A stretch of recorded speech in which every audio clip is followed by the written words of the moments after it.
Good afternoon and welcome to this edition of YES101 Visual Radio. For the Newsfirst team, I'm Tinal Tilakaratna. Let's take a look at your headlines.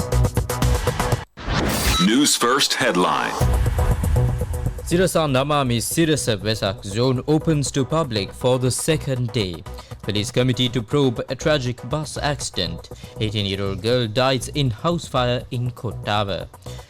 And finally, in international news, Pakistan PM declares success of operation against India.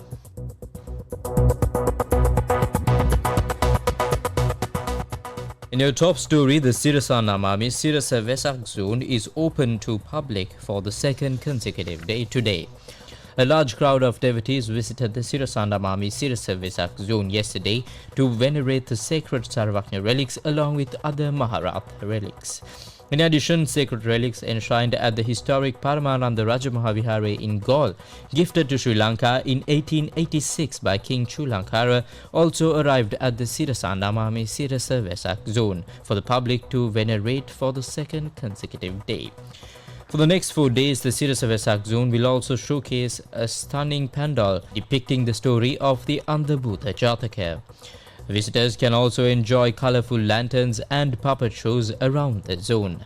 A devotional song recital has been arranged as well. A rice dansa will also be open today for the second consecutive day for those visiting the Vesak zone.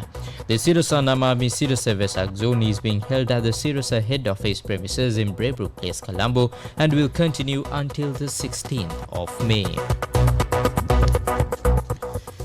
In more local news, the death toll from the tragic bus accident at Garadialla in Kothmale has risen to 23, while 53 others were injured in the incident. The Sri Lanka Transport Board said that a compensation of 1 million rupees each will be granted today to the families of 19 identified victims. The funds will be provided through the President's Fund. Initial investigations carried out by the Sri Lanka Police, the SLTB and the Department of Motor Traffic revealed that there were no mechanical faults in the bus involved in the accident.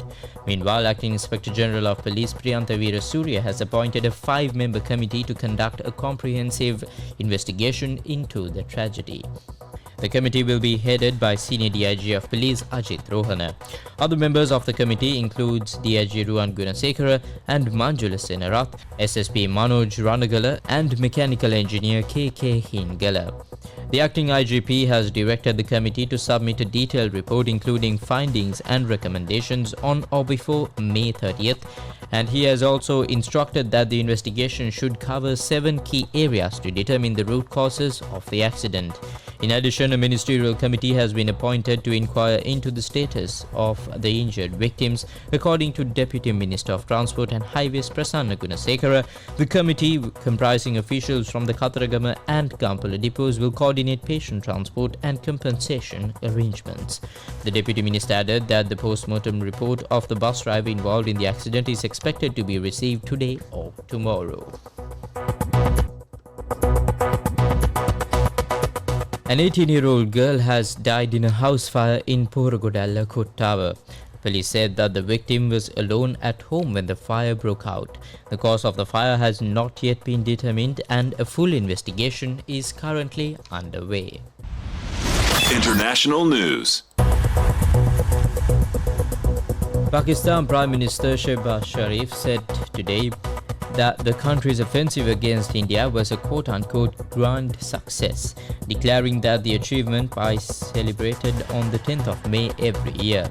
May 10th was when a ceasefire was agreed between the two neighbors, hours after Pakistan launched a military operation against India, which it said targeted an Indian missile storage facility and air bases. Sports news. Coco Gauff became the youngest player to reach 4 WTA 1000 quarterfinals on clay with a 6-1, 6-2 over Emma Raducanu in Rome, and the American said she is growing more comfortable on the surface with the French Open just around the corner. The world number 3 has won 8 out of her last 9 matches on outdoor red clay, losing only to world number 1 Ariana Sabalenka in the Madrid Open final. The 2023 US Open champion said she was pleased the way her forehand was working against Raducanu. And with that, it's a wrap of YES101 Visual Radio. For the Newsfirst team, I'm Thinal Tilakaratna.